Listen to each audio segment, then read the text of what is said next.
The United States Customs Service was an agency of the U.S. federal government that collected import tariffs and performed other selected border security duties. In March 2003, as a result of the Homeland Security reorganization, the U.S. Customs Service was renamed the Bureau of Customs and Border Protection, and most of its components were merged with the border elements of the Immigration and Naturalization Service, including the entire U.S. Border Patrol and former INS inspectors, together with border agriculture inspectors, to form U.S. Customs and Border Protection, a single, unified border agency for the U.S. The Investigative Office of U.S. Customs was split off and merged with the INS Investigative Office and the INS Interior Detention and Removal Office to form Immigration and Customs Enforcement, which, among other things, is responsible for interior immigration enforcement. The United States Customs Service had three major missions: collecting tariff revenue, protecting the U.S. economy from smuggling and illegal goods, and processing people and goods at ports of entry, responding to the urgent need for revenue following the American Revolutionary War. The first United States Congress passed and President George Washington signed the Tariff Act of July 4, 1789, which authorized the collection of duties on imported goods. 4 weeks later, on July 31, the Fifth Act of Congress established the United States Customs Service and its ports of entry. As part of this new government agency, a new role was created for government officials which was known as Customs Collector.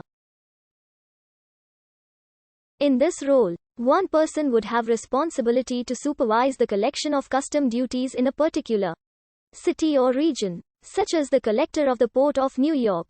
For over 100 years after it was founded, the U.S. Customs Service was the primary source of funds for the entire government, paying for the country's early growth and infrastructure.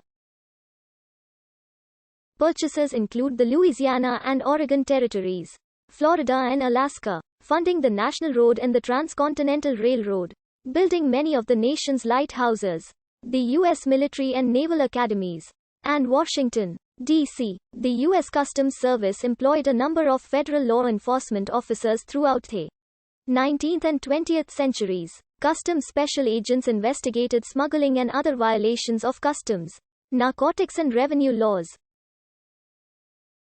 Customs inspectors were uniformed officers at airports, seaports and land border ports of entry who inspected people and vehicles entering the U.S. for contraband and dutiable merchandise. Customs patrol officers conducted uniformed and plainclothes patrol of the borders on land, sea and air to deter smuggling and apprehend smugglers. In the 20th century, as international trade and travel increased dramatically, the Customs Service transitioned from an administrative bureau to a federal law enforcement agency. Inspectors still inspected goods and took customs declarations from travelers at ports of entry.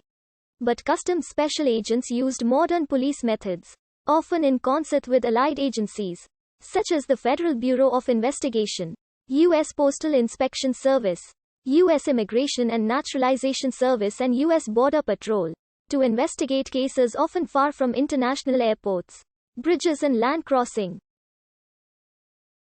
The original World Trade Center complex, particularly Building 6, housed officers of the U.S. Customs Service. With the passage of the Homeland Security Act, the U.S. Customs Service passed from under the jurisdiction of the Treasury Department to under the jurisdiction of the Department of Homeland Security. On March 1, 2003, parts of the U.S. Customs Service combined with the inspections program of the Immigration and Naturalization Service, Plant Protection and Quarantine of the USDA and the Border Patrol of the Immigration and Naturalization Service to form U.S. Customs and Border Protection.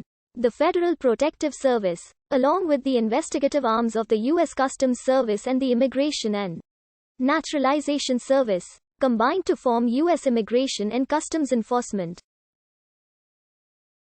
The flag of the Customs Service was designed in 1799 by Secretary of the Treasury Oliver Wolcott Jr. and consist of 16 vertical red and white stripes with a coat of arms depicted in blue on the white canton. The original design had the Customs Service seal that was an eagle with 3 arrows in his left talon. an olive branch in his right and surrounded by an arc of 13 stars. In 1951, this was changed to the eagle depicted on the Great Seal of the United States. Its actual name is the Revenue Ensign, as it was flown by ships of the Revenue Cutter Service, later the Coast Guard, and at customs houses. In 1910, President William Howard Taft issued an order to add an emblem to the flag flown by ships from The. One flown on land at customs houses. The version with the badge continues to be flown by Coast Guard vessels.